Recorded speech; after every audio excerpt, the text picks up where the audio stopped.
Ladies and gentlemen, welcome back to another Wyatt's World Extra WWE video, as today I am going to be predicting SummerSlam 2024. Now, part of me did want to wait till after Raw to do this, because just something tells me that something is going to happen tonight that's going to alter a match. However, I'm not sure how the rest of my week is going to go, and I want to make sure to get you guys my predictions since I feel like the card is 90% complete. Couple of plugs before we hop into the video. Don't forget to use code Wyatt's World on G Fuel or Prize Picks, where you can save yourself a discount on any G Fuel products or match up to $100 of your first deposit. All I got for plugs though, let's get into predicting SummerSlam 2024.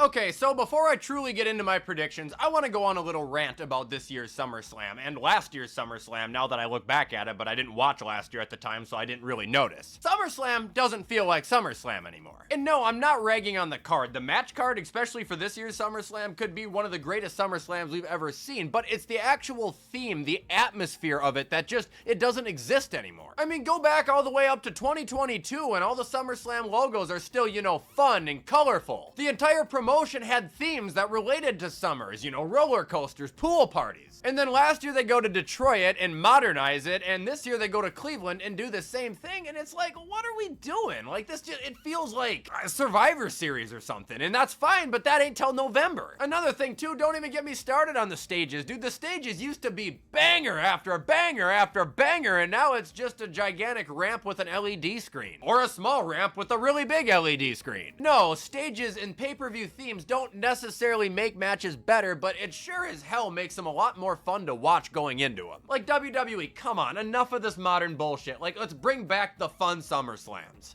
Alright, so starting off with our predictions, we have 7 matches on this SummerSlam card currently before Raw, and something tells me that there is going to be 8 after tonight. Now, this is purely speculation, this is purely a gamble, but the match I'm talking about would be Chad Gable versus Uncle Howdy. If this does indeed happen, Uncle Howdy's going to win. There's no way he is going to lose, but it just feels like they're kind of building to that. It kind of feels like Chad's trying to avoid him, and Adam Pearce is kind of working with Bo Dallas or Uncle Howdy to set up a match. I could see tonight Chad really doing some dumb shit, and then Adam Pearce coming out and making it official, and like I said, if it does become official, Uncle Howdy is going to win. Although if this did happen, that would mean there's like 5 Raw matches to 3 SmackDown, which would be kind of a lot. But anyway, on to the real card now.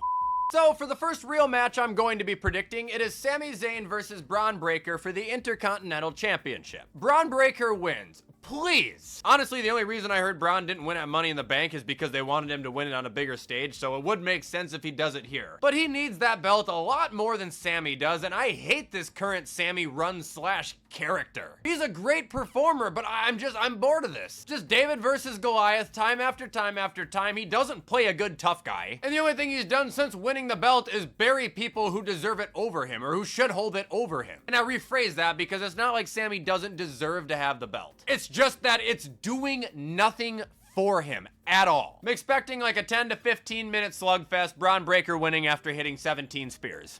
Moving on to the next match, we have Logan Paul versus LA Knight. I have LA Knight pinning Logan Paul for the US title 1, 2, 3 in the dead center of the ring in Logan Paul's hometown. It's time. It's time for LA Knight to finally get a singles title run, and it's time for Logan to drop it. Just talked about this in my last video. Logan, fantastic performer. He's had a really good run with the belt, but it's now getting to the point where it's too long. The belt isn't even on TV half the weeks anymore. It's just feeling like it's slowly been losing relevancy ever since WrestleMania.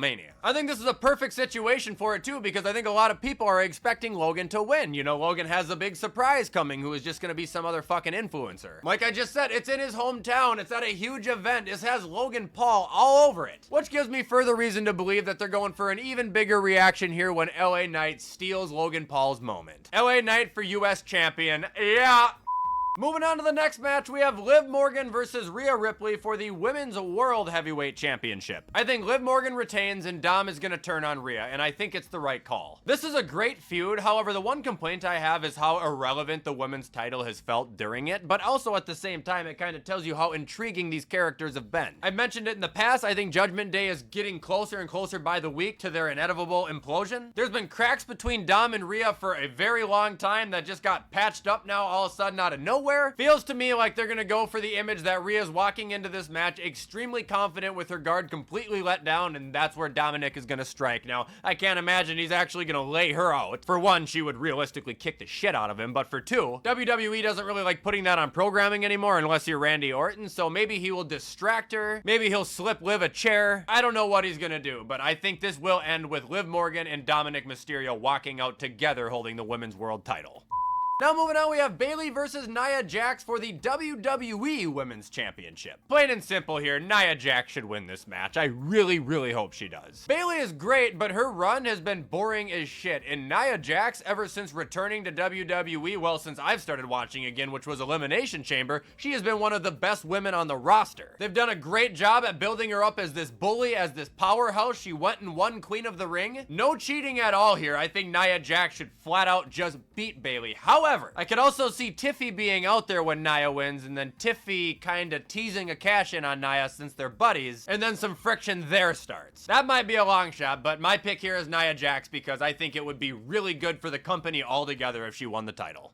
Next match I have is Damian Priest versus Gunther for the World Heavyweight Championship. Now, this is the hardest match for me to predict on the whole card because I'm expecting a lot of fuckery. I like Damian Priest, I like him as champion, and to be honest, I really like Gunther not as a champion still. Now, as far as Gunther losing, I do not see him losing straight up, whether it's Giovanni that comes back, whether it's Brock Lesnar, whether the Wyatts target him. I don't know, but that's the only way I could see Gunther losing, and as far as Damian losing goes, I don't see that being straight up either because I see Finn Balor having a lot to do with this match at some point. And now you gotta ask yourself, do Finn and Damian really need the title? Does Gunther need to walk into Bash at Berlin as the World Heavyweight Champion? Like, I don't have a pick yet. I'm talking through it with you guys because I don't know what the fuck is gonna go down. I think for marketing purposes, WWE probably would benefit. Well, either way, Bash in Berlin's gonna sell out, but I feel like the popularity would benefit if Gunther was champion, so I'm gonna go with him leaving as the champion. And if I'm wrong on that, I'm not gonna be mad whatsoever because like I said, Damian Priest is world champion so far. I'm not tired of it yet.